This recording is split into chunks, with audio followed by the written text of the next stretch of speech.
तब मुंबई में मजदूरों की एक हड़ताल हुई।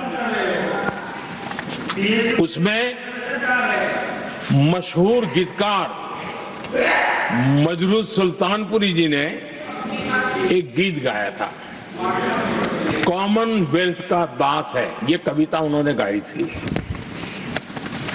कविता गाने मात्र के गुने में नेहरू जी ने देश के एक महान कवि को जेल में ठूस दिया।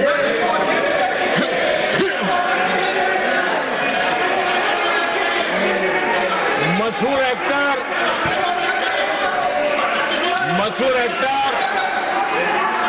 बलराज साहनी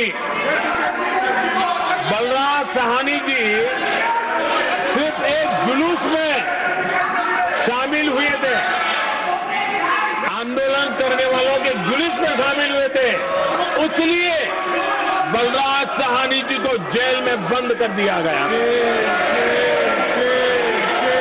आदरणीय सभापति जी, लता मंगेशकर जी के भाई हृदयनाथ मंगेशकर जी ने वीर सावरकर पर एक कविता स्वरबद्ध करके आकाशवाणी पर प्रस्तुत करने का योजना बनाई। इतने मात्र पर हृदयनाथ मंगेशकर जी को आकाशवाणी से हमेशा के लिए बाहर कर दिया गया। आदरणीय सभापति जी, इसके बाद देश ने इमरजेंसी का भी दौर देखा है। आदरणीय सभापति जी, इस देश ने इमरजेंसी का भी दौर देखा है। संविधान की किस प्रकार से कुचला गया, संविधान के स्पिरिट को किस प्रकार से रौंदा गया, और वो भी सत्ता सुख के लिए किया गया, ये देश जानता है। और इमरजेंसी में प्रसिद्ध सिने कलाकार देवानंद जी से आग्रह किया गया कि वे इमरजेंसी का समर्थन करें पब्लिकली। देवानंद जी ने साफ इमरजेंसी पर समर्थन करने से इनकार कर दिया। उन्होंने हिम्मत दिखाई, और इसलिए दूरदर्शन पर देवानंद जी की सभी फिल्मों को प्रतिबंधित कर दिया गया।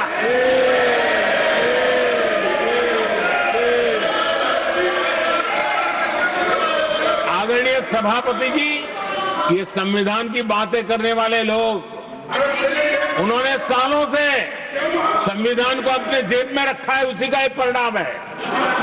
संविधान का सम्मान नहीं किया है। आदरणीय सभापति जी किशोर कुमार जी, उन्होंने कांग्रेस के लिए गाना गाने से मना किया।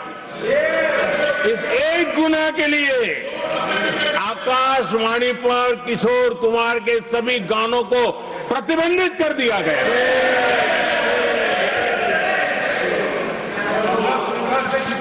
आदरणीय सभापति जी, मैं इमरजेंसी के उन दिनों को भूल नहीं सकता, और शायद आज भी वो तस्वीरें मौजूद है।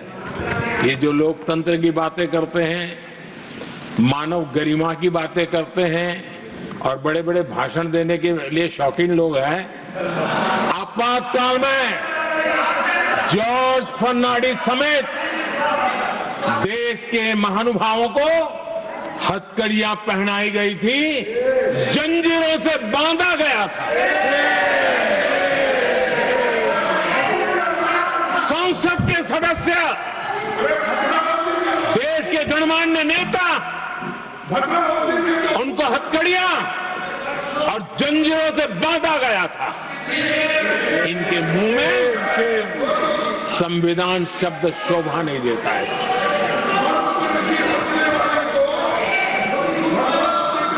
आदरणीय सभापति जी, सत्ता सुख के लिए, शाही परिवार के अहंकार के लिए इस देश के लाखों परिवारों को तबाह कर दिया गया, देश को जेल खाना बना दिया गया।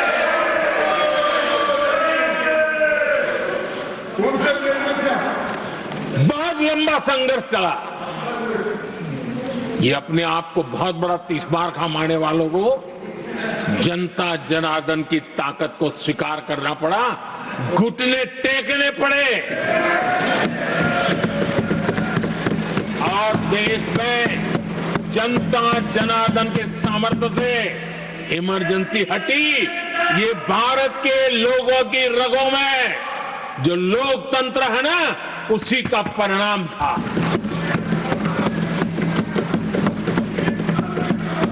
हमारे माननीय खड़गे जी आपके सामने बढ़िया बढ़िया शेर सुनाते रहते हैं और उनका शौक है शेर सुनाने का, और सभापति जी आप भी बड़ा मजा लेते हैं।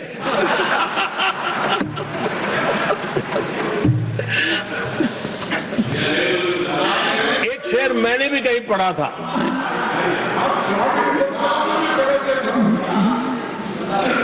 तमाशा करने वालों को क्या खबर, तमाशा करने वालों को क्या खबर,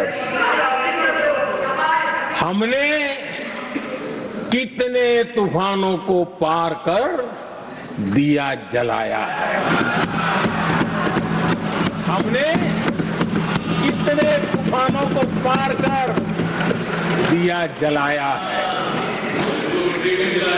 आदरणीय सभापति जी, मैं आदरणीय खड़गे जी वरिष्ठ नेता है और मैं हमेशा सम्मान करता हूँ, और इतना लंबा समय सार्वजनिक जीवन ये छोटी बात नहीं है। और मैं इस देश में चाहे शरद राव हो चाहे खड़गे जी हो, इन सब का, मैं हमारे देवगौड़ा जी बैठे हैं, ये असामान्य सिद्धियां हैं उनके जीवन की जो उन्होंने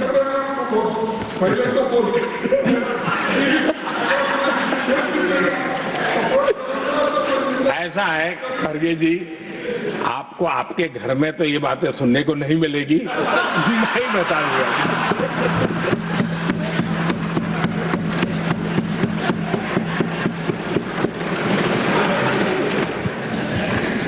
इस बार मैं देख रहा था कि खड़गे जी कविताएं पढ़ रहे थे,